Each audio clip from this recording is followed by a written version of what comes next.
This podcast is supported by listeners like you. We're grateful for your tax-deductible donation at newthoughtphilly.org or the link in the episode description. A practical prayer is a prayer that works. These discussions between Reverend Bill Marcioni and Carol Lawrence dive into the details of how it works and how to work it. Reverend Bill is a New Thought minister and the author of Practical Prayer for Real Results. Your new life begins with a new thought. Carol Lawrence is on a spiritual quest, finding the New Thought teaching after decades on the pulpit in 3 different traditional denominations. I've got some questions. Together, they're exploring the philosophy and activities that come together from many of the world's religions to create the practical spirituality that is New Thought.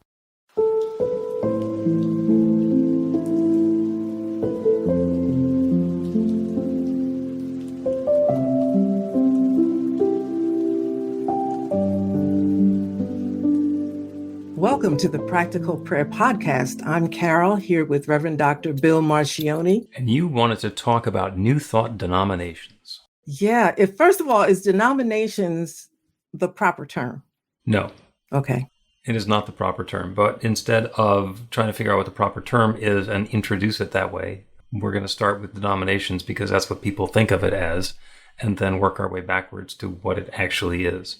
Okay. And by denominations, you're talking about the major branches of New Thought, which are things like unity and the unity churches, religious science or centers for spiritual living, divine science churches, and then there's also the Universal Foundation for Better Living, which is an offshoot of unity, and then there's Agape, which is an offshoot of religious science.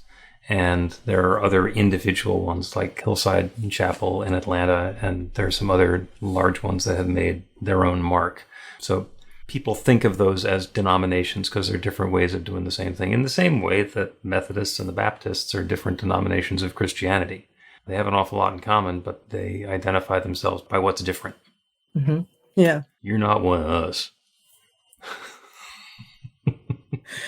And it's so much that makes sense in each one. One of the challenges that I had was believing in one thing that was common to this denomination or identified with this denomination, but also believing in this common to another denomination and thinking, there's got to be a way. What made this split in the first place? Like, did you just decide to do this just because churches split because somebody decide they want to do their own thing? And you have to create some kind of distinction, I guess, because if you're not going to stay with the whole, you have to say, well, this is why I'm different. And the differences become they're just not relevant to the core values or the principles, the fundamental principles. Do you know what I mean? And yeah. So you talk, because I want to hear about that. The advantage that we have in New Thought is that we're still going through the process of divvying ourselves up and sorting ourselves out, because New Thought is only 150 years old, as opposed to Christianity, which is 2,000 years old.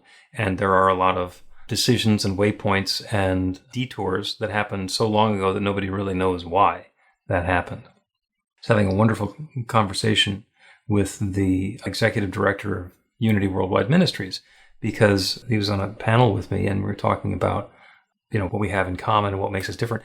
And he said that there are 3 different ways that people teach the unity philosophy. So now that's just one of them, but there are 3 different ways of doing it. And one of them starts with the Fillmores, who are the founders and have a really powerful story. And then others start with the metaphysical interpretation of the Bible, which is what the Fillmores did. And they bring a lot of Jesus into that. And then the third way to do that is to be more new agey and talk about the interfaith aspect of it, because the teaching, the philosophy, the healing works regardless of what religion you're in. And that's just one of them that works in all of those different ways. Mm-hmm. So based on that and what I've seen my fellow New Thought ministers, mostly in religious science, but in some other denominations as well, is we all have our own way of teaching stuff. And if you're looking around for something and you got this person over there that's teaching it their way and that person teaching it their way, and you find me and you like the way that I teach it, well, that makes me your denomination because you have a preference for the way that I'm teaching it. And that's fine as long as we remember that it's just a different way of teaching the same thing, the same principles, the same truth. Because, by the way, in New Thought, you don't have to believe anything because we say to believe it. We give you some suggestions that there are some things that we've observed about how the world works. And if you work them, they work.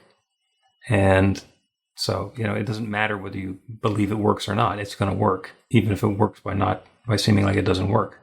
So I was with you. I stayed with you on that. Okay.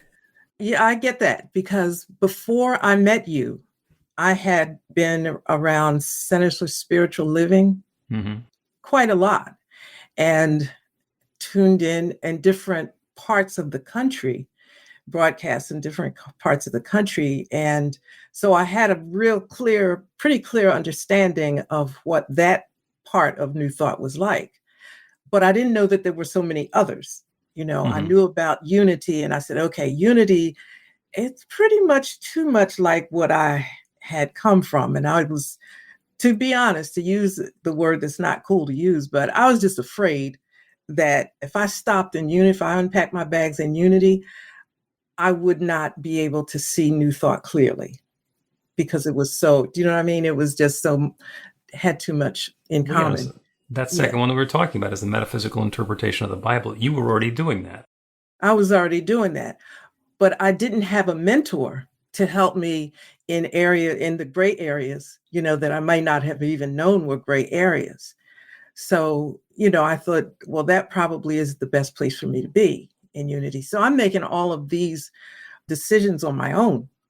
And then, of course, I met you, and this is an entirely different experience, not only in interpreting and living out. It's very experiential. Would that be a good way? Absolutely. This is the laboratory of your life, and we're going to do some experiments and see what works for you. Yeah, and I'm absolutely not accustomed to experiential learning. That's, I'm just, so that I said, okay, I'll dive into this because you've got to try different things to learn it all. Yeah. I think, My suspicion is that you actually were very well served by not stopping at unity. And there's nothing at all wrong with unity, but because of your background, you probably would have gotten stuck in an intellectual cul-de-sac and driven around in circles for a long time, because enough of it was similar to what you were already doing that the subtlety and the nuance would have escaped. Yes. The thing that New Thought denominations all have in common is that when we turn our eyes to God, when we turn our eyes to the infinite, when we turn our eyes to the infinite creative power that created everything, we close them and look within. We do not look up to the heavens. We do not look out there. We do not look longingly for someone who may or may not show up and do us a favor. The thing that we have in common is that there's one, and we're it. And that creative power that creates everything, we're using it. And we're creating our lives according to our beliefs. Now, there's a lot of stories about Jesus where he was doing that and demonstrating that and telling people that they could do that. And to go through the Bible, and instead of having it be a book about how cool Jesus was and we should put him up on a pedestal and bow down to him, Jesus was our way shower and said, everything I'm doing, you can do. Learn how to do it. Unpack your baggage, clear out your closet, and do this. And what we're trying to do is follow his instructions and clear out our baggage and do this. Which is extremely powerful, really is. And it opens a world of spirituality, of freedom, just to put Jesus in a different light, to see Jesus in a different way. That's a big challenge for some. But in the different denominations of New Thought that I peeped into, that's there. There doesn't seem to be any conflict there. A little heavy on the Jesus part in unity. Little heavy. And at unity, boy, the folks in unity can get themselves into trouble when they're talking to somebody who's seriously committed to one of the traditional Christian denominations by referring to Jesus as the master teacher. Like, nope, Lord and Savior, and you better shut up because I got a gun. Stop saying that. Stop saying that about my guy. And yeah, I was talking to my husband the other day. I said, I think you just let this thing go, because it requires a bit of, well, you called it heavy lifting, but there needs to be a willingness to say, I want to know more, and looking at this Jesus from a different perspective, or across the street and seeing a different perspective is freeing. You see more, but it takes a little guts, I think. And there's probably a better word, but I think everybody understands. Take some guts. Mm-hmm. Take some guts to challenge your own beliefs. Yep. But spiritual and emotional and intellectual and sometimes physical courage. But if God is God, then you're going to be okay. Like, what's to be scared of, right? If God is loving and cool as we think God is, then God can handle the questions. Ask him. Well, yeah, that's a very new thought. There's nothing that's off limits because God's okay with all of it, And we've talked about that a whole bunch before. If you could actually annoy or irritate or anger God, then you'd be in control of the relationship because you could decide when to think or say those things, and that would control God. And I don't think it works that way. Well, then, that kind of makes God a bit puny. Well, if I'm the one who's in control of my relationship with God, then where's that infinite power? Exactly. When did God give me the power to make God angry? Exactly. Okay, I'm not in control of that. I'm absolutely not in control of that. So there's two thoughts that are going through my mind, and I'm going to tell you about the Baskin-Robbins metaphor first, and then we're going to get back to basics after we take a break. And this is something that came up last week. So we're talking about the different brands and variations in New Thought. And my observation is that it's like going to Baskin-Robbins. Now, we go to Baskin-Robbins, I am probably going to get chocolate chip cookie dough. And somebody else is probably going to get pralines and cream. And somebody else is going to get vanilla. But nobody is going to get cauliflower. We're all getting ice cream. We're all getting ice cream. Okay? We're not going to pick up motor oil at the Baskin-Robbins. So which of the 31 flavors that we're choosing from, New Thought is the ice cream and the ice cream store. We're all going to that, and we're just doing it with slightly different flavors. Mm-hmm. Exactly. And with that, we will take a break, and upon return, get back to fundamentals. Learn to put practical prayer to work in your life. The steps are simple to learn and let you begin to get real results to create the life of your dreams immediately. Reverend Bill Marcione's widely acclaimed book, Practical Prayer for Real Results, gives you a clear summary of the New Thought principles behind practical prayer and the series of easy-to-understand steps found in the most effective prayers from religions and spiritual practices all over the world and throughout history. Practical prayer is not a replacement for your religion or practice. It's a technique to make the work you do in consciousness even more effective. The book includes 40 prayers on various topics that you can adapt as needed and use as your own.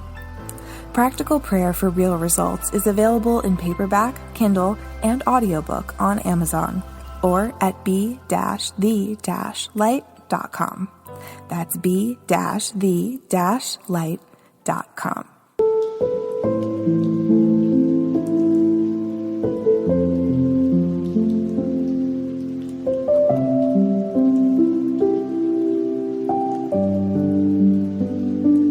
Welcome back to the Practical Prayer Podcast. I'm Carol, and here with Reverend Dr. Bill Marcione.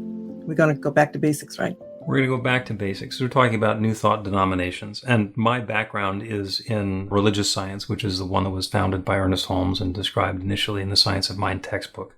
And the other ones are divine science, which is the granddaddy of all of the current denominations, which was founded in 1888. You can tell that I just went to a congress where we're talking about this stuff.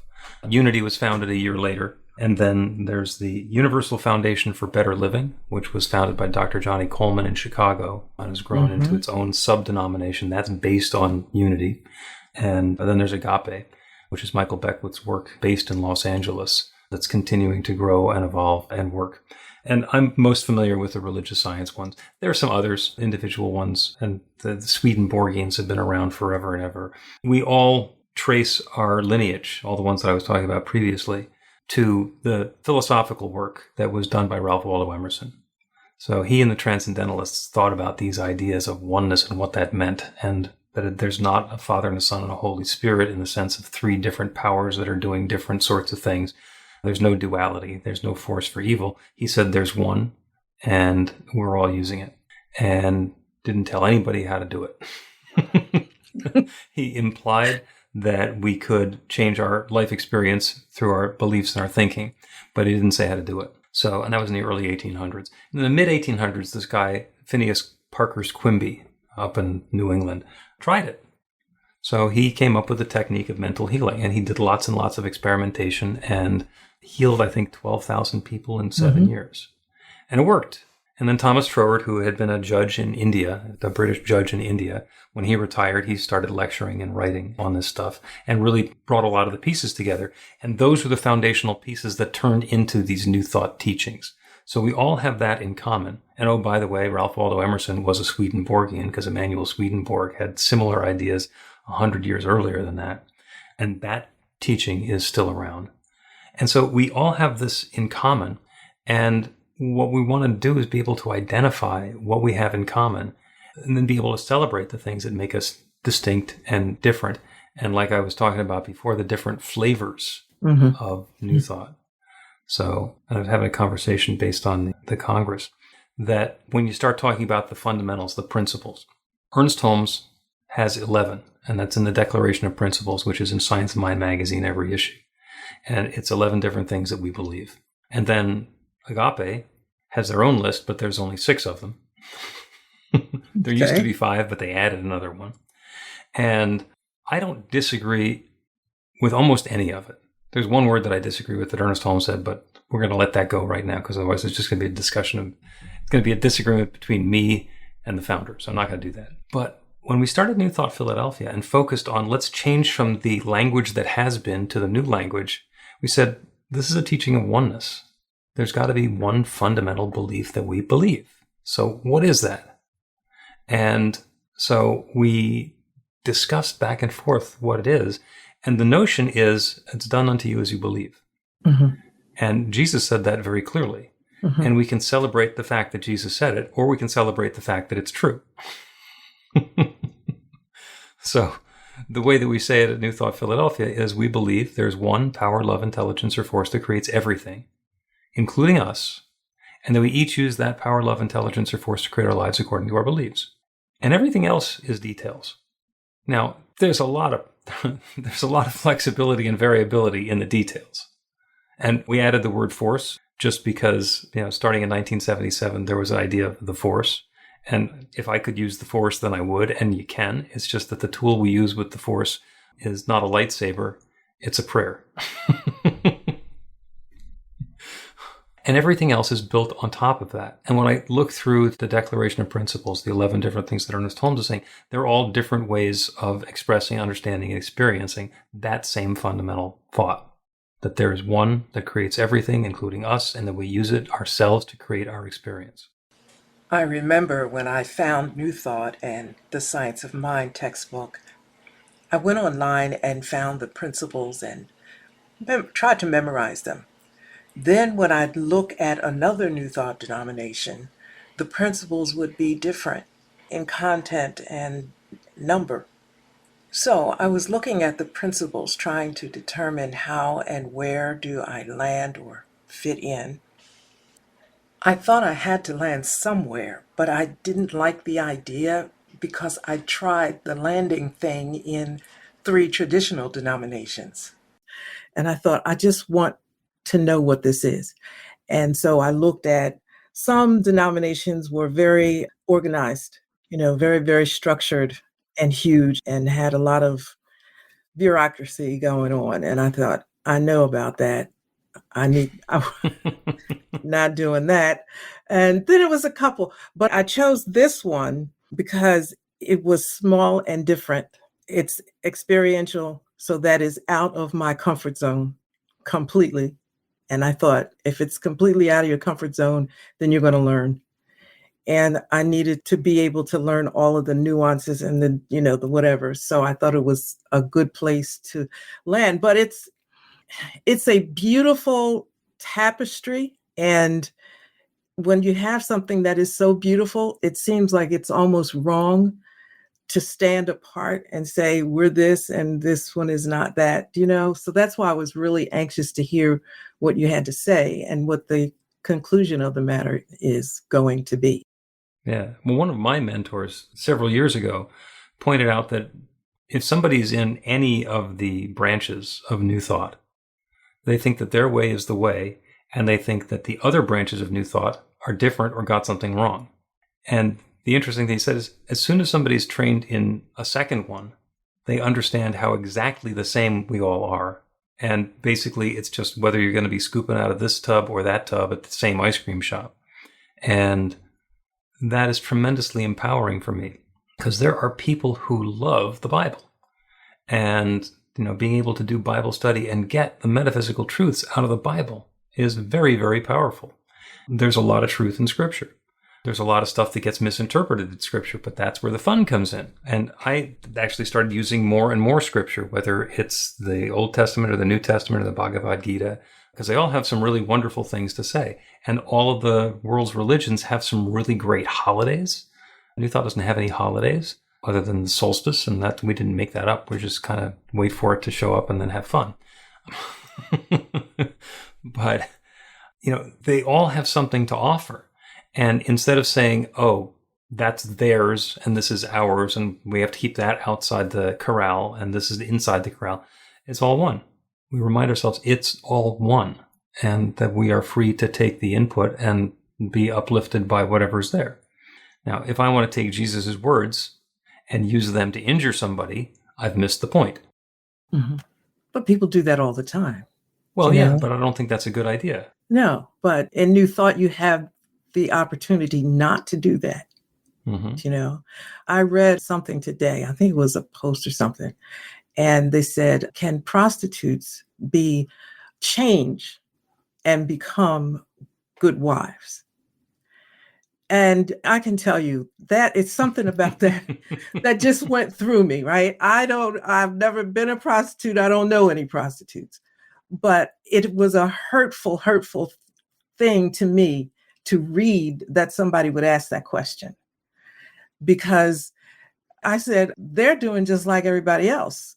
Everybody's trying to make it. And some people were born into situations where that's their only negotiating skill and so forth. But it's prostitutes and whoever else you can decide that you want to group up and hate. And I have a real thing about that, because that in no way reflects God. It in no way reflects love or unity in any way. And so on this side, I say this side of the fence, I hope that's okay. But on this side of the fence, you get to live what Jesus taught for real. If you think that that's important, you get to do that. If you get to be an expression of the God that you've talked about, it's no more talking, you get to be. And it's one of those look in the mirror type things. You've talked all this time. What do you really think? How can you even say, can a prostitute become? A person isn't defined by their job, and that's all there is. I can't imagine anybody doing that, because they're having a great time doing it. We do what we have to do, and it's the person that matters. And on this side of the fence, I get to be that. And that's what I think is so important.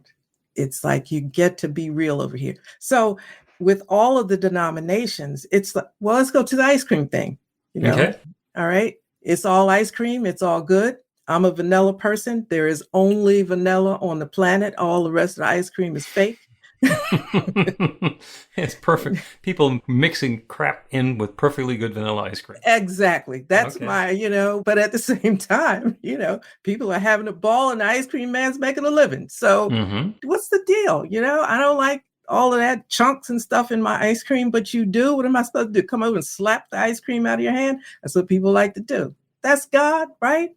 That's God. Please. Let me criticize your ice cream choices. As though it's going to affect my life at all. And it's interesting that you're, talking about the criticism of, can the prostitute become, a good wife? Because that's one of those victimless crimes. I mean, in the whole prostitute ecosystem, you don't find anybody complaining. Now, muggers, hitmen, thieves, yeah, there's some change of behavior that needs to happen. And probably for prostitutes as well. One of my daughter's friends is a sex worker, and she actually loves the work. And that's what she's doing. And it's different for me, but there's a way that she can celebrate her individuality and do what she's doing and live a rich life doing that. And that's fine, you know? But isn't it okay? This is about unity. And I keep going back to what I've learned in New Thought, and it just is, you would think I've felt this all my life. It's about unity. So how do you stand apart from somebody else and question who they are? Do you know, they are who they are. Let's go with the good wife thing, okay? All right. I could be called into question on that because I can't cook a lick and I don't like it. I've been married 42 years come December. I don't like it, and I have never tried to be a better cook. And my husband does not care.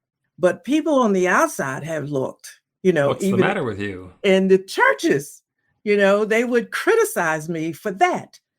And I'm thinking, what does that have to do with anything, right? I do this better than this. Like, what do you care? So it's either we're going to be one or we're not. And accept, what people decide they want to do and be, because that's their contribution to the world. If you let people be who they are, then they can make their beautiful contribution to the world. See, that was not we ain't going in that direction. We're supposed to be talking about what happened, because I'm still curious. Because let me ask you, so you have a head of each denomination. At the Congress, yeah. Yeah, and there were 5 organizations and 9 people who are represented there, because there are several different flavors of each one. There's so they'll probably remain separate. Well, they're doing different things. Some of them, like there's the Divine Science Federation, which is the organizations that are doing divine science. And then there's the Divine Science Ministers Association, which is the one that credentials the ministers. And so they both have their own unique purpose, and they work differently. Same thing with Unity Worldwide Ministries and Unity World Headquarters. World Headquarters is the one that publishes the magazines. They run the prayer vigil. They own the campus and do things on the premises. And Unity Worldwide Ministries basically supports the field and the ministers out there who are being trained and educated and supported and running their churches and stuff. So it's 2 different groups, but it's 2 different purposes for accomplishing the same thing. A couple of different people from Centers for Spiritual Living, and then you had the educators from Emerson Institute who are participating there as well, because Emerson is another way of credentialing religious science ministers that's not through CSL. And it turns out that when you dig into it, there's a pretty good reason for everything that's going on, even though you look at it and say, well, this is supposed to be oneness, and it's not. So what's the matter with that? It is, it's like at Ben & Jerry's that there's a guy who's in charge of making the ice cream that has chocolate in it, and another one who's in charge of the one that has fruit in it, and another one's in charge of the ones that has cookies in it. And you say, oh, well, there should just be one. Well, it's like we're divvying up the tasks. We're making sure that everybody who has a preference for their flavor is going to get their flavor from somebody who knows what they're doing. Mm-hmm. Vineyards, there should only be white wine. No. No, some people like bubbly wine. Give them some of that. It's fine. So the idea is to be able to share the gifts that come along in a way that's going to be meaningful. Yeah, and the Congress, they're just so deep and so rich and so much going on there. We just can't possibly do it all in a single podcast episode. But let us take another break.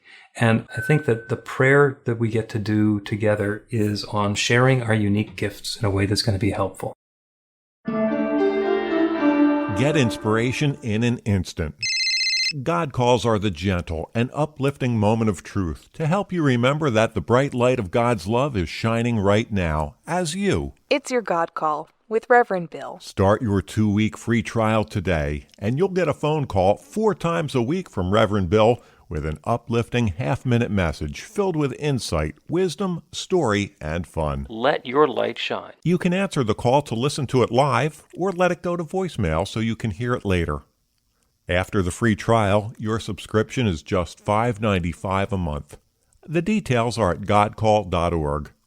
God calls are disruptive, intentionally. Whenever you write something, put on a gold star. They take you away from your routine to remind you about the truth of who you really are.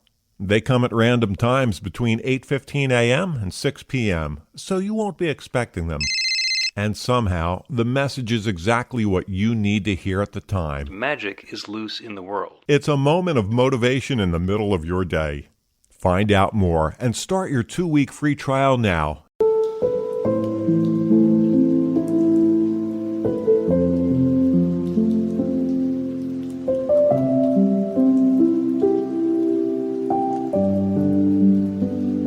Welcome back to the Practical Prayer Podcast. I'm Carol. You're with Reverend Dr. Bill Marcioni. We've had a good conversation.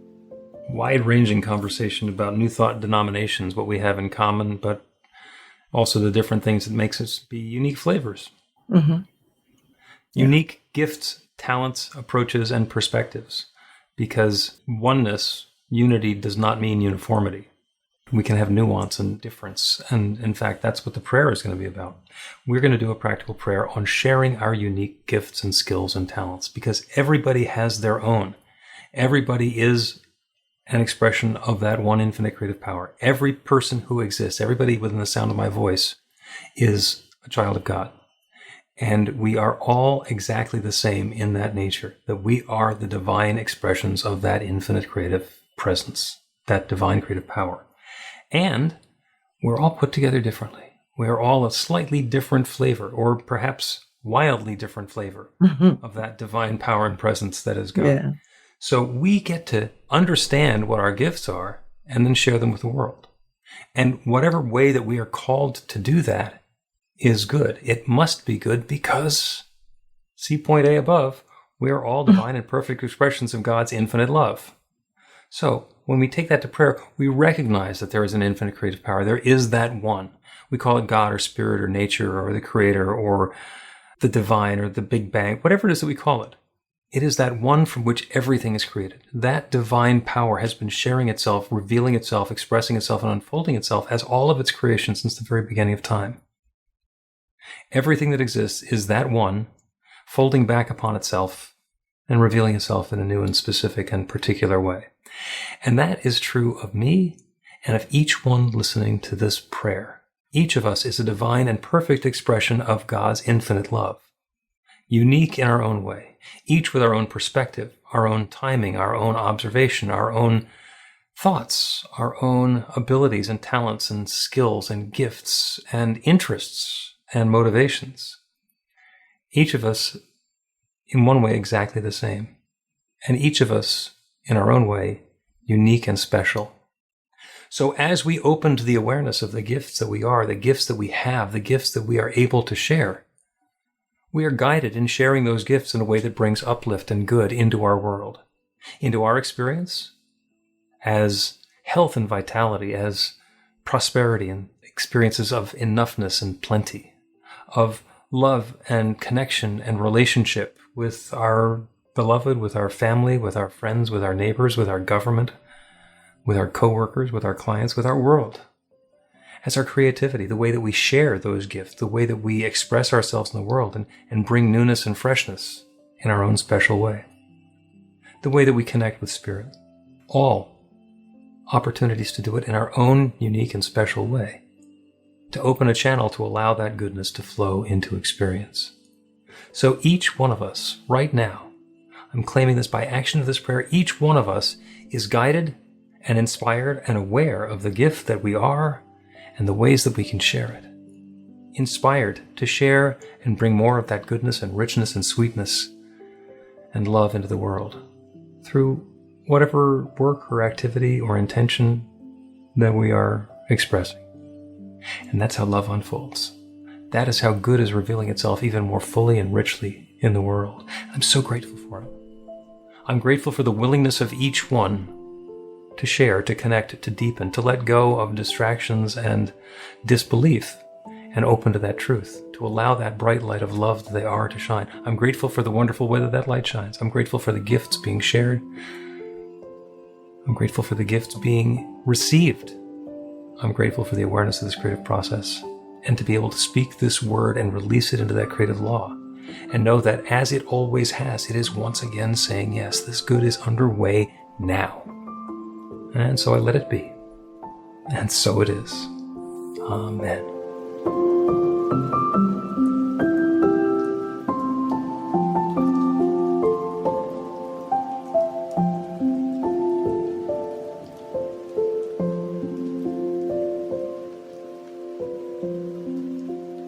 The Practical Prayer Podcast with Reverend Bill Marcioni and Carol Lawrence is a production of BeTheLight.com, be-the-light.com, where you can find more information about practical prayer for real results. Our theme is by Music of Wisdom.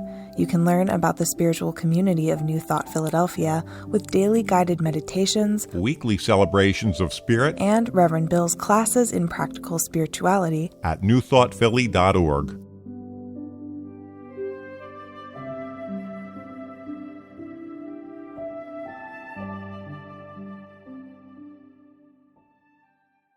This podcast is supported by listeners like you. We're grateful for your tax-deductible donation at newthoughtphilly.org or the link in the episode description.